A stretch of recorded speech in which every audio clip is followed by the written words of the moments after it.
Jazallah Sayyidana Muhammadan anna kharam jazallah Sayyidana Muhammadan anna ma'walu. Assalamualaikum warahmatullahi wabarakatuh.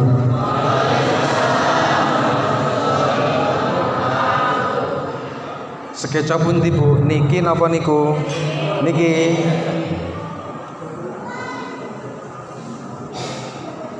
Alhamdulillah, alhamdulillahil qail fi kitabihil karim. A'udzu billahi minasyaitonir rajim. Qalu subhanaka la ilma lana illa ma 'allamtana innaka antal alimul hakim.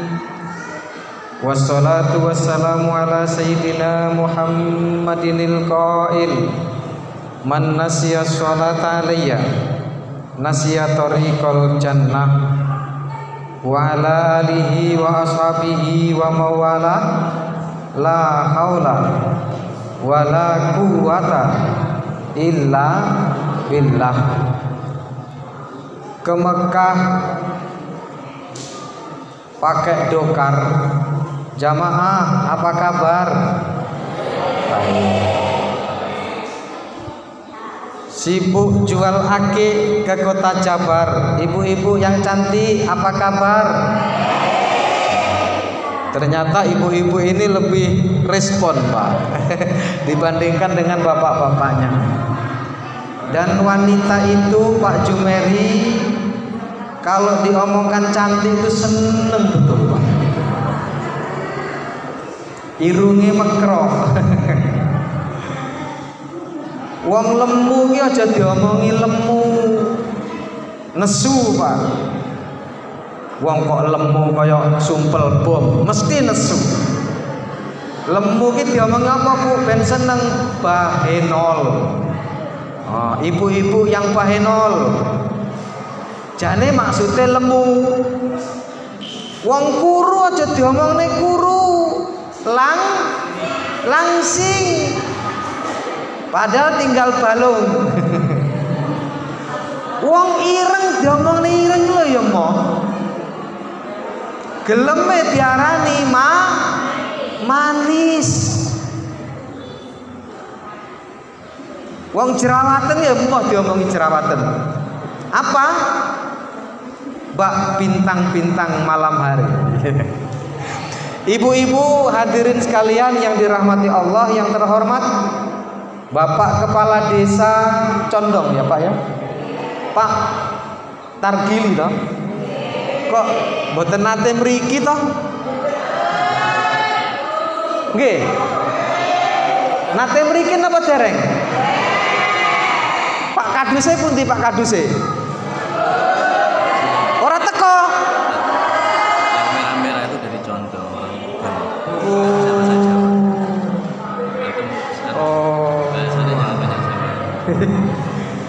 Jadi bahasa Jawa angel ya Bu ya, campur ya.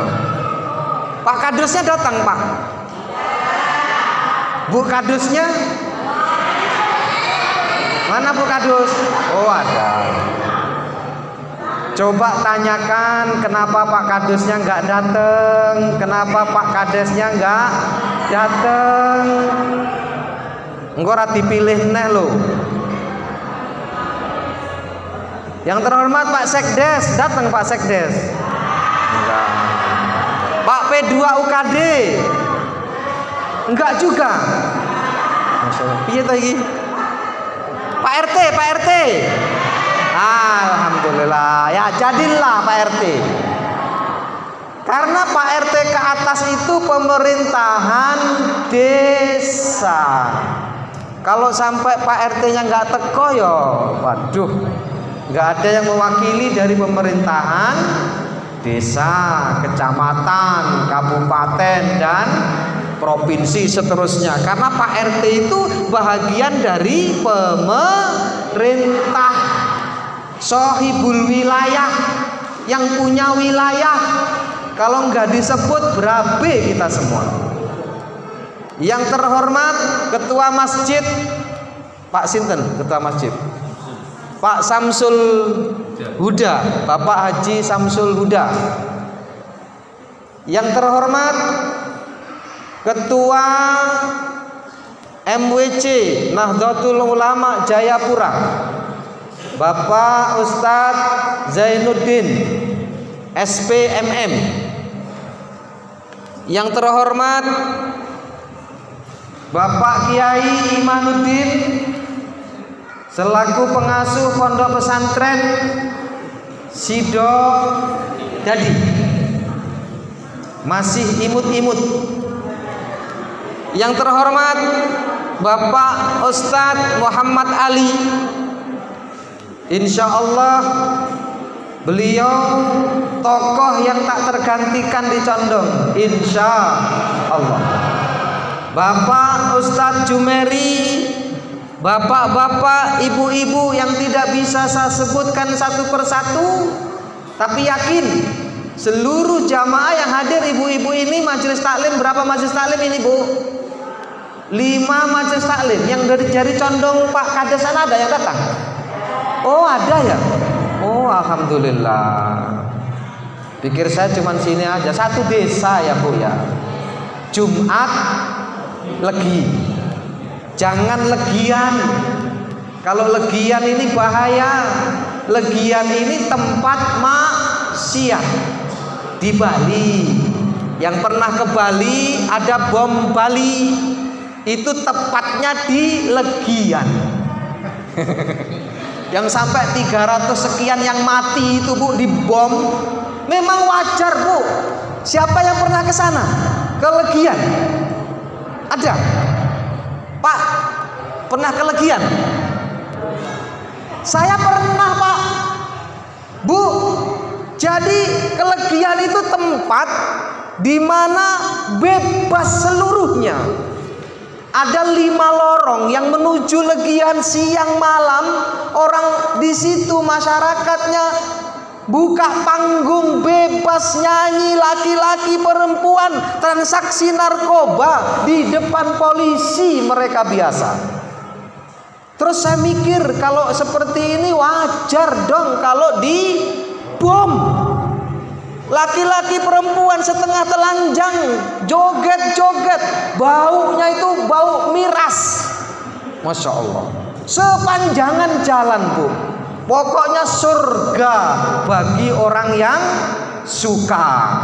Kalau kita astagfirullahaladzim, tapi tetap ngelihat orang lewat situ, astagfirullahaladzim, astagfirullahaladzim. Nggak dilihat itu barang bagus, dilihat ini ustadz yang lewat. Saya pakai peci, saya pakai peci. Karena kesana bukan untuk apa-apa, untuk melihat kenyataan apa sebenarnya di Legian itu. Ternyata memang bobrok bener Bapak, Masya Allah. Layak disebut Eropa di Legian itu Pak. Jadi nggak usah kesana ya Bu.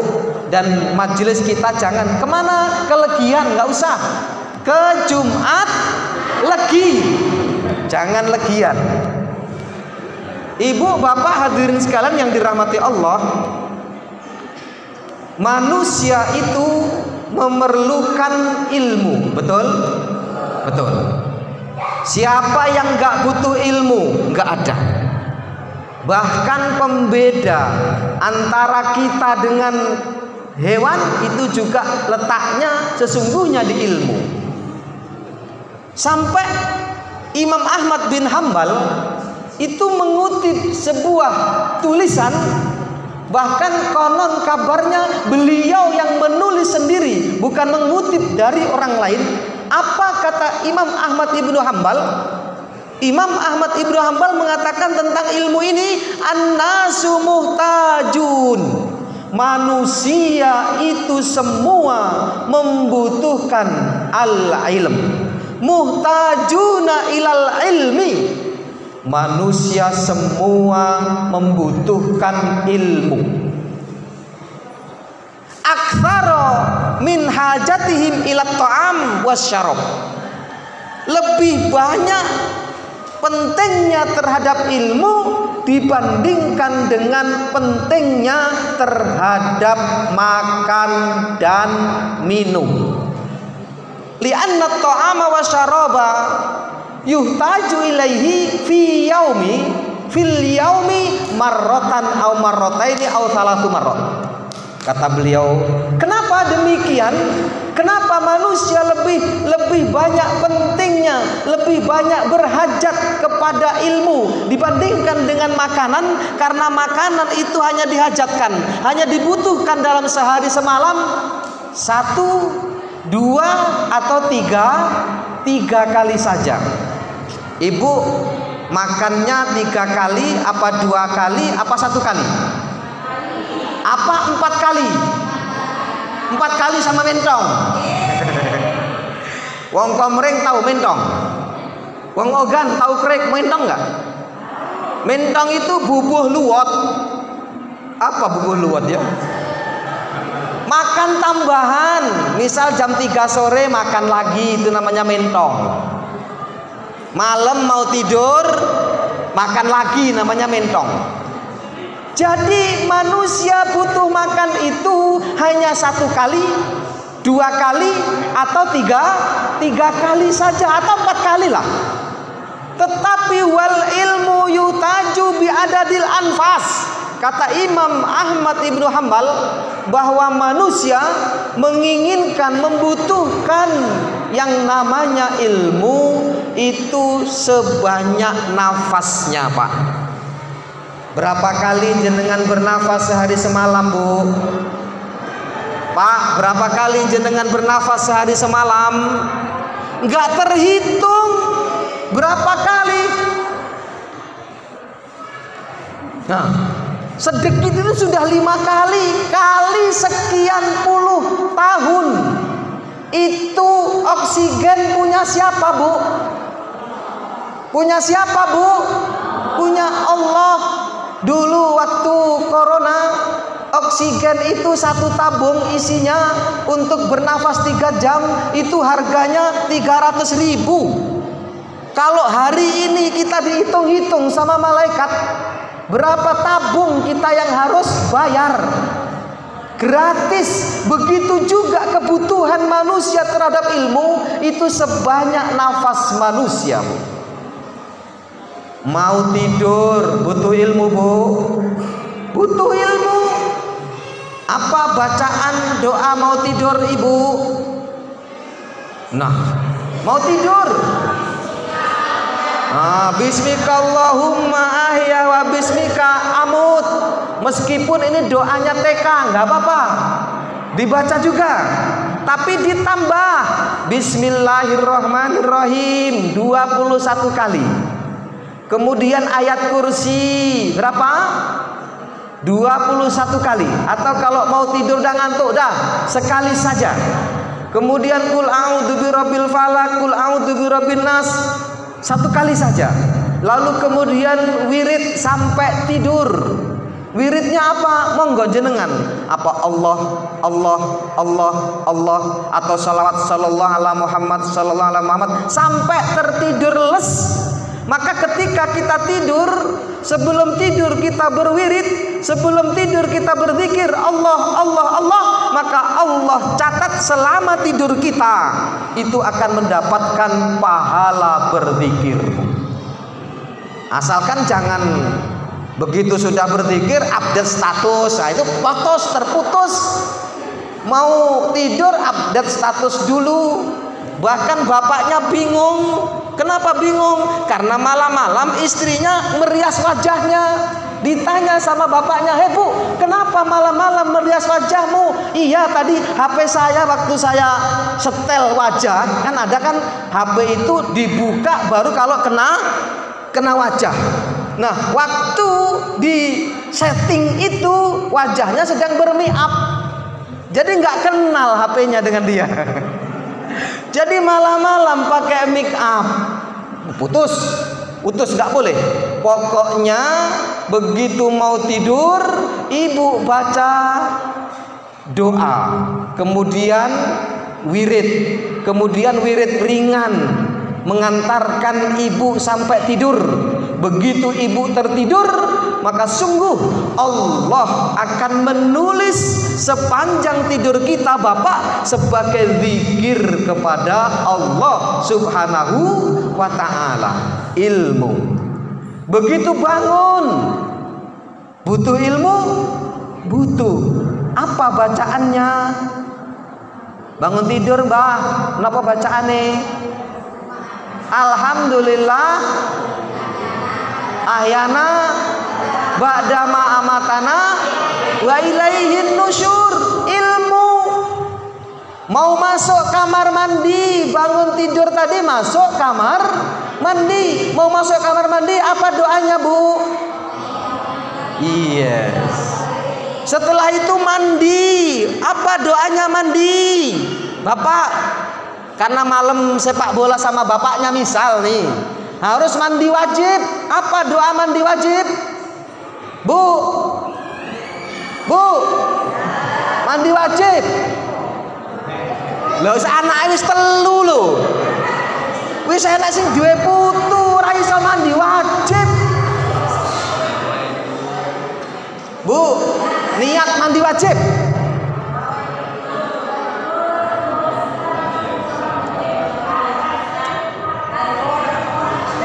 Nawaitul gusla lirafil adatil akbari. Nah, ilmu. Berapa ilmu tadi sudah? Setelah itu baru wudhu. Doa wudhu ada. Saat membasuh muka ada ajarannya. Saat membasuh kaki ada ajarannya. Setelah itu sholat subuh, mau berangkat ke masjid ada doa keluar rumah. Mau masuk masjid ada bacaan doa masuk masjid. Apa doa masuk masjid, Ibu? Allahumma ftahli abwaaba rahmatika. Setelah itu sholat tahiyatul masjid ada usollinya. Sholat, zikir, itu semua adalah ilmu. Dan manusia membutuhkan itu. Ibu mau ngapa saja butuh ilmu. Ibu mau nikah perlu ilmu. Apalagi ibu bermimpi ada ilmu mimpi. Ibu mau tandur ada ilmunya. Jangan sembarangan. Kalau tandurnya dibalik tumbuh enggak tumbuh. Apalagi ibu mau nanam cengkeh ada ilmunya. Mau nanam padi ada ilmunya. Mau nanam pisang ada ilmunya. Jadi manusia membutuhkan ilmu sebagaimana manusia membutuhkan nafas. Cocok banget ini, Ibu. Pun secara global kita beragama juga perlu ilmu. Bahkan sampai dibayangkan oleh Rasulullah, dunia ini bisa dikuasai oleh orang yang punya ilmu. Juga rusak, dunia ini dirusak oleh juga orang-orang yang punya ilmu. Ramainya dunia karena ilmu. Dulu waktu saya kecil ada cerita dari orang tua kita. Nanti nak ada masanya di mana kita bisa ngobrol dengan jarak jauh. Dulu baru membayangkan apa itu. Tahu-tahu muncul telepon. Ya Bu ya. Ada apa itu? Warnet, wartel. Jadi kita ngantri, Pak. Yang mau kita hubungi ngantri, di sana juga ngantri mungkin. Kita bel, masya Allah, seneng waktu itu. Hilang karena hadirnya HP. HP ilmu atau bukan? Ilmu. Hari ini orang tenggelam oleh ilmu.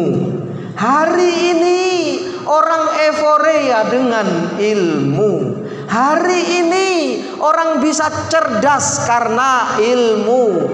Hari ini orang banyak yang sesat karena ilmu. Hari ini ada perpisahan antara suami istri karena ilmu, hasil ilmu, hasil teknologi. Berapa banyak ibu berpisah meninggalkan suaminya gara-gara HP. HP ini adalah produknya ilmu. Hari ini juga banyak orang tenar gara-gara ilmu. Cuma TikTok gini, viral. Ngomong ganjel, tenar. Semua orang begitu ada mobil mundur, gandel toh. Itu tenar hanya gara-gara begitu. Kenapa tenar? Karena produk ilmu. Dan ilmu yang disebut HP hasil ini luar biasa ibu hari ini, menempati tempat yang luar biasa. Ibu-ibu setelah masak yang dipegang apa bu? HP. Mau pergi ke pasar, kalau ketinggalan HP balik lagi enggak bu? Balik lagi. Sekarang ini ke sawah ngerek, tahu ngerek pak? Ngerek tahu pak? Bawa HP, upload status lagi ngerek, upload status. Ilmu pengetahuan ini nggak bisa dibendung, nggak bisa dihalangi. Sebuah keniscayaan, atau kemudian kita nggak make, kita buang aja HP-nya. Tidak. Islam mengajarkan, Islam memberikan arahan, karena di dunia maya itu sama dengan di dunia nyata. Punya sopan santun, punya etika, punya bermedsos secara islami itu seperti apa, itu di manage ibu, dipelajari ibu. Contoh kecil akan menjadi dosa jariah bagi ibu-ibu yang tiktokan, kemudian dia tiktokan itu mengumbar aurat. Ada pada banyak, bahkan yang menonjol itu nggak ditutupi lagi pak. Mau di skip itu kok sayang, dilihat lagi, dibalik lagi. Kalau sampai ada laki-laki yang tertarik karena ibu-ibu mengupload diri ibu dalam keadaan setengah telanjang ataupun enggak setengah telanjang, rambutnya kelihatan, dadanya kelihatan, lehernya kelihatan, kemudian ada laki-laki yang tertarik karena itu, maka itu akan menjadi jariah dosa bagi ibu. Media sosial memang alam gaib, tapi itu menjadi nyata dan akan menjadi sebuah dosa ibu. Makanya sehari hari udhulu fisilmi kafah, masuklah ke dalam Islam itu dengan sepenuhnya. Kapanpun jenengan tetap pakai jilbab, dimanapun jenengan pakai jilbab. Jangan hanya saat pengajian saja ibu, jangan hanya saat di masjid saja ibu, karena jilbab atau hijab itu adalah kewajiban wanita.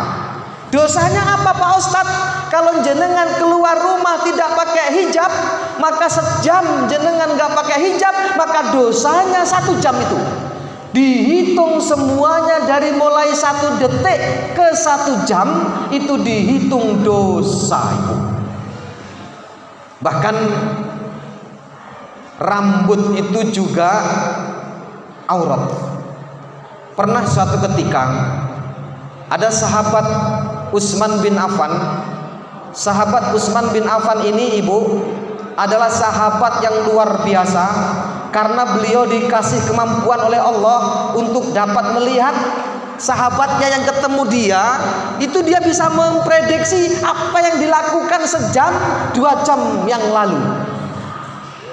Ada datang seorang sahabat langsung duduk di tengah Utsman bin Affan berceramah. Misal begini nih, Utsman bin Affan ceramah, lalu ada seorang sahabat langsung duduk ikut ceramah, ikut mendengarkan ceramah. Apa yang dilakukan oleh Utsman bin Affan?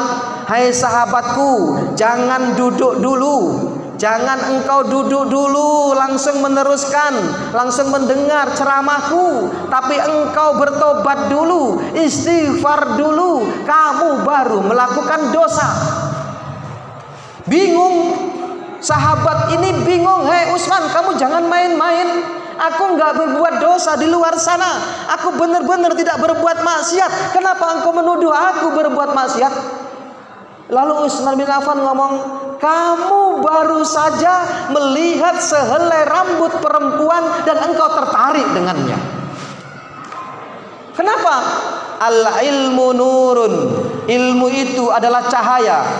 Wan nuru la yuhdalil as. Dan cahaya itu tidak mungkin masuk ke dalam orang-orang yang bermaksiat. Bayangkan ibu, satu helai rambut itu sudah disebut maksiat. Lah hari ini bukan sehelai, segebok. Setiap hari kita melihat wanita segebok. Apakah di media sosial, apa di pasar. Bahkan mungkin juga ibu-ibu yang majelis taklim. Kalau majelis taklim rapat, begitu ke pasar, Bu, begitu ke pasar ngaku, Bu, begitu ke pasar lek cara Jawane ucul. Begitu ke pasar nggak pakai hijab. Ibu, ada istilah jilbab. Jilbab itu pakaian penutup, kelihatan kecuali gak kelihatan kecuali muka, tangan dan kaki. Itu namanya jilbab. Ada juga khimar, itu penutup seluruh kepala wanita kecuali muka dan langsung sampai ke dada. Ada istilah kerudung. Kerudung itu adalah penutup kepala tapi nggak sampai dada. Ada kan? Kan kecil gitu sampai sini. Apa itu? Kerudung tsunami. Dadanya masih kelihatan. Itu masih disebut telanjang, ibu, karena telanjang itu ada 3. Hati-hati. Telanjang warna, telanjang bentuk, telanjang action. Telanjang warna itu apa, ibu? Warnanya masih kelihatan, memang longgar tapi nyerawang. Boleh nggak dipakai? Boleh di depan suami sambil joget-joget depan suami, nggak apa-apa. Suami siapa? Ya suami sendiri, jangan suami orang lain.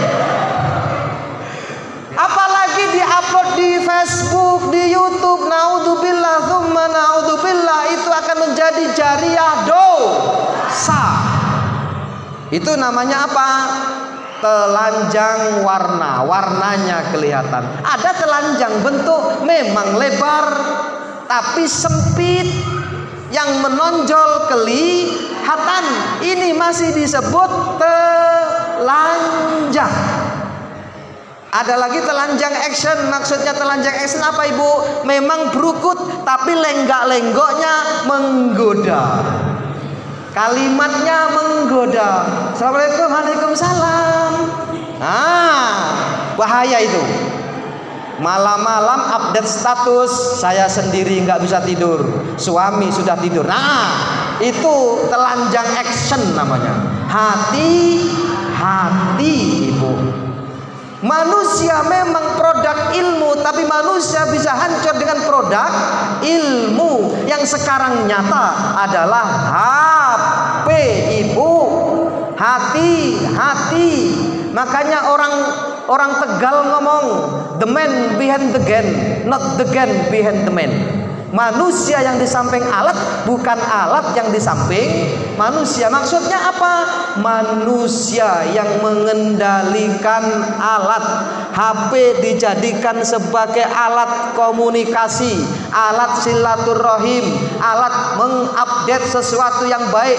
Dakwah ada di situ. Ibu mungkin nggak bisa ceramah, bisa apa?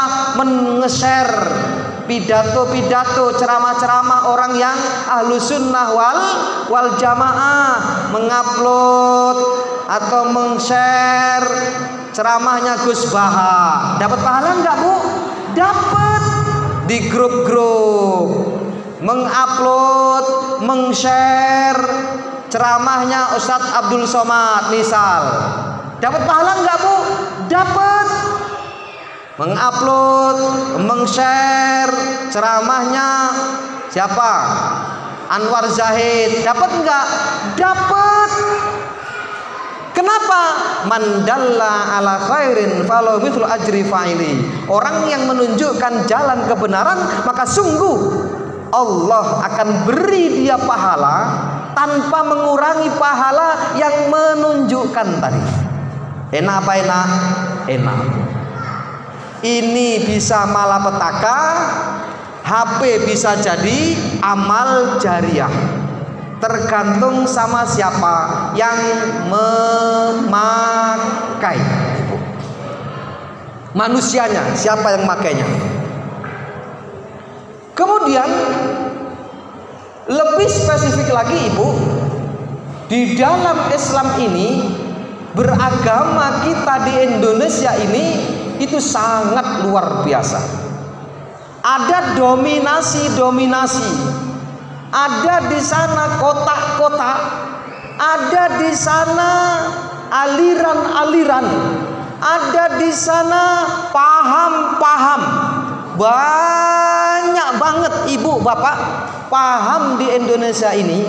Torikoh saja ada ribuan torikoh. Aliran aja banyak, ribuan aliran. Tetapi yang paling besar organisasi keagamaan di Indonesia siapa Bu? Apa Bu namanya? Nahdlatul Ulama. Nahdlatul Ulama itu sudah mendesain untuk urusan fikih. Marojiknya, mazhabnya ada 4. Siapa mazhab 4 itu Ibu yang kita ikuti, yang boleh kita ikuti sebagai dasar kita berfikih, sebagai dasar kita beribadah kepada Allah? Mazhab Hanafi, terus Maliki, terus Syafi'i, terus Hambali. Nah, tentang kerudung tadi, kembali masih ke kerudung tadi, itu ada perbedaan pendapat Ibu. Kita boleh memakainya. Contoh, wanita saat sholat, kalau mazhab Hanafi itu seluruh tubuhnya ditutup kecuali muka, telapak tangan dan kaki. Kaki itu mata kaki ke bawah boleh dibuka, tapi juga boleh ditutup. Ini mazhab Hanafi. Misal ibu-ibu pergi ke Jawa, di tengah perjalanan mampir di masjid, lalu kemudian kita sholat di situ, ada melihat wanita yang sholatnya kok kakinya nggak ditutup, jangan disalahkan Ibu. Itu mazhabnya Hanafi. Kakinya boleh terbuka. Mazhab Hanafi. Apa tadi Bu? Seluruh badannya ditutup kecuali telapak tangan, muka, dan kaki. Lalu mazhab Syafi'i, seluruh tubuh wanita kecuali muka dan tangan. Tangan ini telapak tangan, baik yang di luar atau yang di dalam. Jadi ini terbuka boleh Bu. Jadi mau kena nggak harus yang sini tertutup, sulit nyarinya. Segini boleh Bu. Di sini terbuka, di sini terbuka.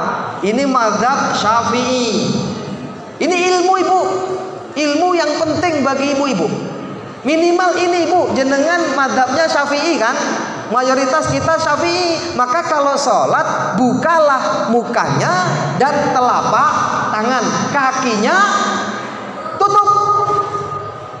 Kalau madhab Hambali, seluruh tubuh ditutup kecuali muka. Jadi tangan tertutup, kaki tertutup. Ini kenapa kok Maliki nggak berpendapat? Maliki mayoritas pendapatnya sama dengan Syafi'i. Lalu kan ada tuh Bu, selain jilbab, selain kerudung, selain ada lagi istilah nikob, ada burqa. Nikob itu apa? Nikob itu cadar. Hukum cadar bagaimana?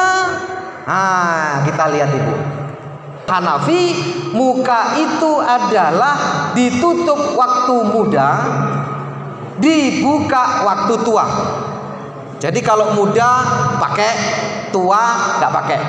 Madhab Maliki, muka itu bukan aurat, artinya tidak boleh ditutup. Kalau Syafi'i itu ditutup boleh, dibuka boleh. Kalau mazhab Hambali itu dibuka boleh, tapi prioritasnya ditutup. Nah, tentang nikob atau cadar itu ada 3 hukum Ibu.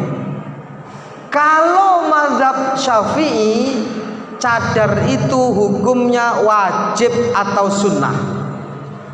Kalau mazhab Hanafi itu cadar tidak wajib, artinya harus dibuka.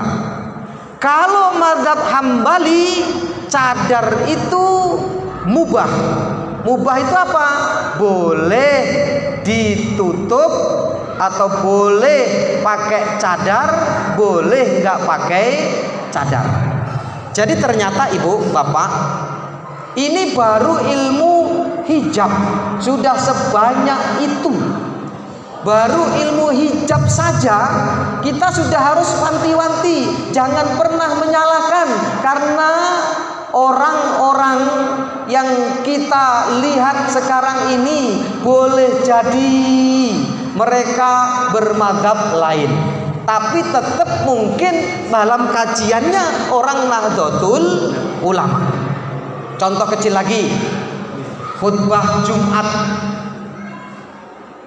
Kalau saya tanya Bapak, mayoritas ini madhabnya apa Pak? Gado-gado. Wah, enggak, mayoritas kalau ditanya Syafi'i. Ibu Syafi'i. Sampean Syafi'i. Tapi begitu kita tanya, kalau khutbah pakai bahasa apa di sini Pak? Indonesia. Padahal yang boleh pakai bahasa Indonesia bukan mazhab Syafi'i, tapi mazhab Hanafi. Berarti nggak salah orang yang pakai bahasa Indonesia, ada rujukannya. Ingat, Nahdlatul Ulama punya rujukan 4 mazhab: Hanafi, Maliki, Syafi'i, Hambali. Saat khutbah berarti bukan mazhab Syafi'i, tapi mazhab Hanafi. Gitu loh Bu. Pakai bahasa Indonesia, bahkan ada pakai bahasa Jawa pekon. Aku ya ora iso maca. Itu Bu. Terus contoh kecil, sampean lek duwe wong mati sampean, bapake sampean belum diakekohi, ketika nanti mengenang mungkin 100 harinya meninggal, mungkin 1000 harinya meninggal, mungkin sependak meninggal, jenengan dapat rezeki, sampean akekohi apa enggak Bu? Wong tua, orang tua sampean meninggal, boleh enggak diakekohi? Dulu dia belum akekoh, boleh enggak Bu? Sampean melakukan apa enggak? Oh enggak. Kalau di daerah kita melakukan Bu. Jadi di akekoi ya dikorbani orang yang sudah meninggal. Boleh nggak Bu? Boleh. Dasarnya apa? Boleh. Tapi bukan mazhab Syafi'i. Mazhabnya mazhab Hanafi. Boleh mengkurbankan, mengakekohkan orang yang sudah meninggal. Artinya ibu, kita nggak usah ekstrim-ekstrim amat. Aku Syafi'i, bel. Pasti pernah lompat ke mazhab yang lain, asalkan jangan mazhab Imam Samudra. Jangan mazhab siapa lagi? Imam. Jangan mazhab Soekarno, jangan. Ini Az-Zaitun ini aneh-aneh mazhabnya Soekarno. Kenapa mereka kok seperti itu, ngeles itu? Kenapa? Karena Panji Gumilang itu berpendapat bahwa Indonesia belum Fathu Makkah. Artinya belum ada kewajiban sholat. Sholat dijarang-jarangin. Sholat adalah perempuannya di depan. Karena memang mereka baru latihan sholat. Panji Gumilang itu kalau sudah ada tamu nggak sholat. Saenake udele dewe. Itu Panji Gumilang. Jangan disekolahkan ke sana anaknya Bu. Banyak yang mati nggak balik. Hati. Ini bukan provokator, saya udah jelas di media sosial. Hati-hati menganut aliran di Indonesia. Wis melok NU. Ngaji karo wong NU. Sudah jelas. Sanadnya jelas, siapa gurunya jelas, manhajnya jelas. Itu loh Bu. Contoh kubur, ziarah kubur itu dari dulu kecil sampai sekarang masih dipermasalahkan oleh orang-orang sebelah. Nggak perlu ziarah kubur, nggak perlu datang ke kuburan, nggak perlu kita mendoakan mayit. Kenapa? Karena la taziru waziratun wizra ukhra. Satu orang tidak membebani dari dosa orang lain. Benar, tapi doa berbeda. Allaisa lil insani illa ma sa'a. Tidak ada manusia mendapatkan kecuali yang diusahakannya. Benar, dia berusaha menjadikan anak yang soleh. Akhirnya anak yang soleh mendoakan dia. Dia nggak punya anak, dia mengangkat anak. Anaknya jadi soleh karena dia ingat kemudian berdoa. Sampai enggak Bu? Sampai. Bahkan mamin muslimin yamurru qabra akihi wa ya'lamu fid dunya illa raddallahu lahu ruhahu wa yusallimu wa yuraddu salamahu. Tidaklah seorang mukmin melewati kuburan saudaranya yang dia kenal saat di dunia, kemudian dia menyampaikan salam. Apa Bu salamnya? Assalamualaikum ya ahlad diyar, inni bikum lahikun, nas'alullaha lana walakumul afiyah. Minimal itu kita bersalam. Lalu di dalam kuburan itu ada orang yang kenal dengan laki-laki yang bersalam ini. Saat dia bersalam tadi, di dunia dia kenal, maka kecuali Allah akan mengembalikan ruh orang yang mati itu oleh Allah, lalu dia menjawab salamnya. Menjawab salam, tapi kita ditakdirkan nggak denger. Kalau sampai kita ditakdirkan denger, jenengan lari, mekik-mekik jenengan, tapi denger. Kenapa? Orang mati itu hanya sekedar pindah alam, Bapak, Ibu. Alam apa? Alam barzah. Barzah itu dinding berkaca. Orang yang sudah mati bisa melihat dunia, tapi nggak bisa balik ke dunia karena dunia bagi dia sudah habis. bisa melihat akhirat, tetapi dia belum bisa ke sana karena akhirat belum digelar. Lalu dia bisa melihat, bahkan dalam keterangan yang lain, setiap mayit yang sudah dikubur setiap malam Jumat, di dalam riwayat lain fi kulli lailatin, setiap malam, yang zilu ila sama'id dunya, mereka turun di langit dunia, wa yahduru ala hidai buyutihim, lalu kemudian mereka berhenti di depan pintu rumah mereka masing-masing, wa yad'u ahadan minhum, kemudian mereka memanggil nama orang yang di situ. Kalaupun toh dia yang meninggal suaminya, dia akan memanggil istriku, istriku. Itu ada di kitab Ar-Ruh, saya baca. Bisautin hazinin, dengan suara yang memelas. Sampai berapa kali? Alfa marratin, 1000 kali memelas. Apa memelasnya?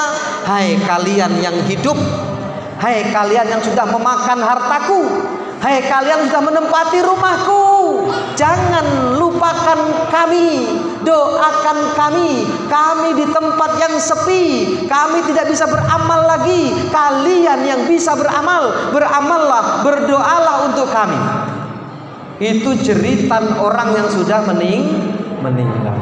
Jadi benar, saben malam Jumat ahli kubur mulih neng omah, kanggo njaluk donga wacan Quran najan sak kalimat. Lamun ora dikirimi banjur bali brebes mili, bali neng kuburan mangku tangan tetangisan. Ini bener, bukannya sekedar syair-syair nggak ada dasarnya.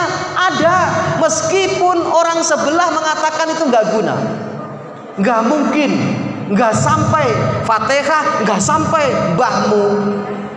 Kalau nggak sampai mati yo, nanti dikirim sampai.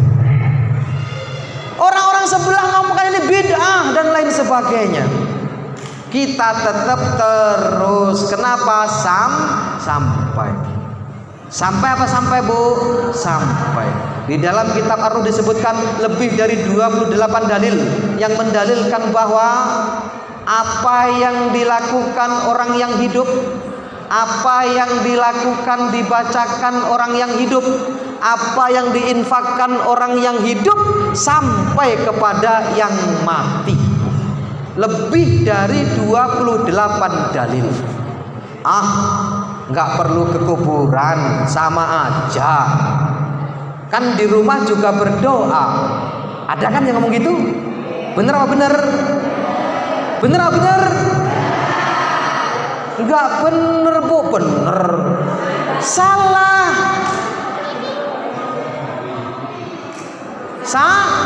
Salah. Ada seorang laki-laki, Bu. Dia bekerja. Setiap pulang kerja, dia selalu mampir di kuburan. Karena kebetulan rumahnya itu kalau lewat harus lewat kuburan. Setiap hari laki-laki ini datang ke kuburan dan berdoa. Memang kebetulan bapaknya sudah meninggal, tapi orang-orang di sekitar kuburan itu juga akan kena dari doa laki-laki ini. Setiap hari selama 3 tahun dia nggak berhenti. Semenjak bapaknya meninggal, dia selalu mampir dari manapun, setiap hari mampir. Nah, suatu ketika dia nggak mampir, tapi tetap berdoa di rumah, Pak, dengan doa yang sama saat dia mampir di kuburan. Malamnya dimimpikan oleh orang-orang yang mati di situ, Bu. Hei Fulan, kenapa engkau nggak mampir lagi? Kami rindu dengan doamu. Lalu si Fulan ini menjawab dalam mimpinya, dalam kitab disebutkan tuh, aku nggak mampir kemarin karena aku cepet-cepet pulang, tapi aku berdoa di rumah sama dengan doaku waktu aku berkunjung di depan kalian. Apa kata orang-orang yang mati? Kami nggak menerima, terlalu jauh. Kami nggak merasa gembira karena kamu nggak mampir, nggak duduk di depan pusara kami. Ternyata annal mayyita yanzuru ziyaratal hayy. Sesungguhnya orang yang mati itu melihat peziarah yang hidup. Wa yastabsiru bihi, dan Allah jadikan pertemuan antara orang yang berziarah dan yang diziarahi itu pertemuan yang paling indah bagi orang yang sudah mati. Jadi perlu loh Pak ke kuburan, jangan hanya doa di rumah. Ibu-ibu, ibunya sudah mati belum? Sudah. Setahun berapa kali ke kuburan? Ya Allah, Bu. Ngene jerene wong NU. Enggak paham karo NU. Kalau bisa ibu setiap hari ke kuburan. Loh, kok enggak percaya toh, Bu? Contohnya tadi nah. Jauh. Di mana, Bu? Di Jawa. Jadi enggak pernah di. Oh. Ya kalau jauh maklum ya Bu ya. Tapi pernah ke Bali? Pernah ke Lombok? Oh enggak ya sudah. Kalau ke Lomboknya jalan, ke Balinya jalan, ke kuburan orang tua enggak? Ah itu, zong dapat zong. Itu Bu. Jadi kenapa kok demikian? Ajaran kita benar. Apa dasarnya? Masya Allah. Ingat Ibu, Bapak, Allah jadikan pertemuan orang yang berziarah dengan orang yang diziarahi itu pertemuan yang indah, paling indah yang pernah dialami oleh orang yang sudah mati. Nggak percaya mati ya Bu. Apa dasarnya? Rasul Bu, saat Fathu Makkah, tahu Fathu Makkah Bu? Tahu Fathu Makkah Pak? Mekah dibuka. Dulu kan Rasul pergi dari Mekah ke Madinah, namanya hijrah. Waktu ditinggal Mekah itu masih dikuasai oleh kaum kafir. Begitu Rasulullah di Madinah membangun peradaban, membangun struktur kenegaraan, maka akhirnya jadi kuat. Kemudian Mekah dibuka. Mekah dikuasai oleh kaum muslimin. Mekah ditaklukkan oleh Rasulullah. Semua tunduk karena memang beribu-ribu yang akan membuka Mekah itu, termasuk sahabat-sahabat senior. Nah, pertanyaannya, setelah selesai semua pos-pos sudah dikuasai oleh kaum muslimin, Umar bin Khattab pulang ke rumahnya, Abu Ubaidah pulang ke rumahnya, Utsman pulang ke rumahnya, Ali pulang ke rumahnya. Rasul kemana Ibu? Rasul nggak pulang ke rumahnya. Kemana Bapak? Halo? Belum pernah dengar cerita ini? Ya Allah, piye condong ini? Rasul pulang ke kuburannya Khadijah, nggak pulang ke rumahnya. Umar pulang, Utsman pulang. Rasul nggak mau pulang ke rumahnya. Rasul pergi ke kuburannya Khadijah 3 hari 3 malam. Dan Rasul nggak mau ditemani oleh siapapun. Rasul ingin berduaan dengan istrinya. Malam hari Rasul bercerita, Khadijah istriku, dulu engkau mengatakan bahwa saat nanti Islam telah engkau kuasai, maka orang akan berbondong-bondong masuk Islam. Sodakti ya Khadijah, engkau benar ya Khadijah. Sekarang aku sudah bisa kuasai Mekah. Dulu waktu sulit engkau bilang, kata Rasulullah, Muhammad suamiku yang tercinta, pada saat-saat sulit ini jadi tanggung jawab kita bersama. Tetapi nanti yakin orang akan mengeluh-elukan engkau, orang akan menganggap engkau seorang raja, seorang mahadiraja. Engkau telah mengalahkan semuanya. Orang akan tunduk denganmu. Bener, sodakti ya Khadijah. Intinya apa Ibu? Ibu kalau punya suami yang sudah meninggal, bisa berdialog. Ini dalilnya, Pak, Mas, apalagi Mbak, apa? Kas. Kalau orang Ogan apa Mbah itu? Apa? Udang. Ugang. Nah, ugang. Dulu waktu kita sulit kau sering mengeluh. Sekarang kau sudah nggak ada lagi. Tapi alhamdulillah anak-anak kita sudah jadi orang semua. Ugang. Nah, bener Ugang. Hari ini anak kita sudah sukses semua. Tapi sayang engkau nggak ada lagi Ugang. Boleh Bu berbicara seperti Rasul berbicara dengan Khadijah. Ini tidak terbantahkan Ibu.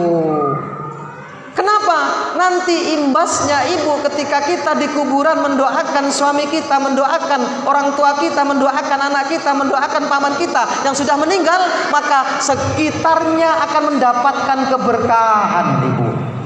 Yang ditunggu orang mati ya datang kita ke sana. Meskipun alam mereka sebenarnya bukan di situ, tapi itu miniatur yang kelihatan oleh manusia nyata ada di dunia. Perlu apa perlu ziarah? Perlu. Pernah suatu ketika Rasulullah itu, karena Rasul itu istrinya banyak. Berapa Bu istri Rasulullah? 9. Sampai jangan mikir songo lho, jangan mikir gitu. Rasul itu seorang raja. Raja-raja dulu itu istrinya 1000. Loh, baik guyu. 1000 Mbah. 1000 ki akeh. Nabi Sulaiman istrinya 1000. Ustadz kalah ini baru 3. 3 aja udah nggak ada yang ngalahkan di sini. Pak Imanuddin pinten? Oh, masih 1. Masih 1. Masih 1 ya? Oh, 1. Bukan masih 1. Kalau masih 1 ada harapan 2. Kalau masih 2 ada harapan masih 3 ya Tat ya? Gus, masih 3. Masya Allah. Berarti masih mungkin 4. Nah, saat Rasul di tempatnya Aisyah Ibu, malam-malam gerayah-gerayah Aisyah. Tahu gerayah-gerayah? Raba-raba. Karena kebiasaannya Aisyah itu kalau bangun ngelilir, tahu ngelilir? Apa? Bangun malam ngelilir itu raga-raga gini. Lewong saiki sudah digaya-gaya HP lewong saiki. Orang suami ini HP-ne neng ndi. Aisyah geraya-geraya Rasul. Kok nggak ada Rasul? Kemana ini? Bingung Aisyah. Jangan-jangan Rasul di rival yang lain. Maksudnya pindah ke istri lain. Keluar Aisyah mencari Rasulullah. Ini kan jatahku malam ini. Kira-kira begitu. Ini yang tahu yang punya istri 3. Aku ya gur siji. Bukan masih 1, bukan. Hanya 1. Oh.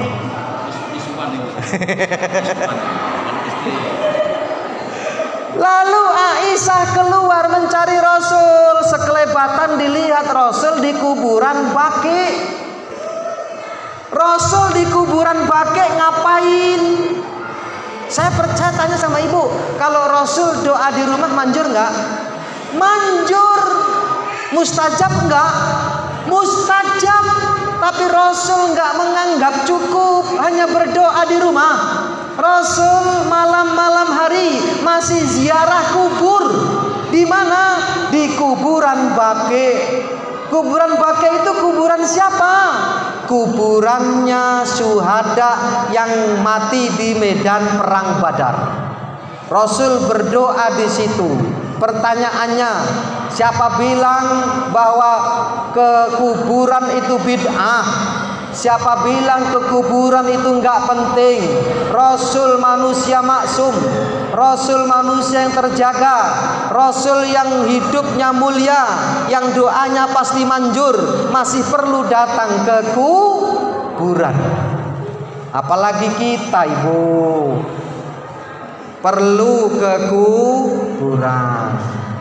Mbah-mbah, mbah-mbah yang suaminya sudah meninggal, akas-akas, bapak-bapak, mbah-mbah yang istrinya sudah meninggal, minimal dalam sehari kalau bisa.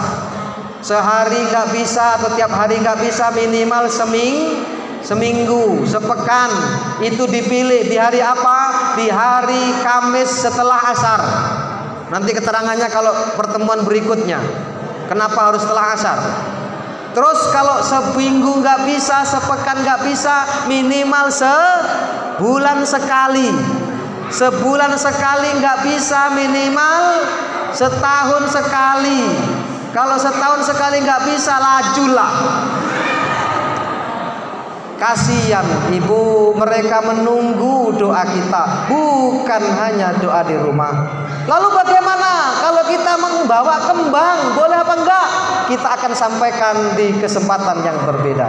Ini saja karena cukup waktunya sudah jam 4. Mungkin ada pertanyaan ibu, kita pakai 10 menit atau 5 menit kalau ada, monggo. Sebenarnya saya juga masih ingin menyampaikan tentang sholat. Bagaimana sih sholat ibu? Sholat rawatib dengan sholat tahajud itu tinggi mana? Mana yang harus dilakukan? Sholat tahajud dulu apa sholat rawatib? Itu akan saya sampaikan di materi hari ini, tapi insya Allah tidak cukup waktunya. Ibu ada yang bertanya? Kalau nggak ada, monggo. Pak, saya mau bertanya soal Ya. Sekarang modelnya kemarin yang potongan, jadi saya mau bertanya ada lapangan ya, bagaimana hukumnya ya? Tolong penjelasan dari Bapak. Tangan nggak kelihatan boleh nggak? Boleh. Mazhab siapa justru itu diperintahkan? Mazhab Hambali. Mazhab Hambali itu seluruhnya terbuka kecuali muka. Berarti boleh nggak? Boleh. Kalaupun toh kita mazhab Syafi'i, boleh nggak ditutup? Boleh. Maksudnya boleh dibuka itu boleh ditutup. Ditutup lebih baik daripada dibuka. Kecuali muka. Kalau muka itu nggak ada satupun mazhab yang ditutup. Jangan pakai apa? Kalau bahasanya itu burkok. Burkok itu kayak lontong, ibu. Tahu lontong? Wanita lontong itu ya burkok itu, nggak kelihatan, matanya pun nggak kelihatan. Ini nggak direkomendasikan. Kenapa? Banyak kejahatan karena burkok. Kenapa? Laki-laki menyamar lalu kemudian dia masuk di komunitas perempuan pakai burkok. Ternyata begitu dibuka laki-laki. Hati-hati. Makanya udah seperti ini dah. Ini sudah pas. Mazhab siapa? Ya mazhab Syafi'i. Karena mazhab Syafi'i itu muka itu boleh dibuka, boleh ditutup, atau wajib dibuka, atau sunnah dibuka, wajib ditutup, atau sunnah ditutup. Itu mazhab Syafi'i. Jadi kalau istri beliau itu juga mazhab Syafi'i. Kenapa? Karena juga boleh. Cadar itu bagi mazhab Syafi'i bisa wajib, bisa sunnah. Insya Allah. Cukup? Ya. Baik, kita tutup dengan bacaan kafirus subhanakallahumma bihamdika asyhadu an la ilaha illa anta astaghfiruka wa atubu ilaik. Assalamualaikum warahmatullahi wabarakatuh.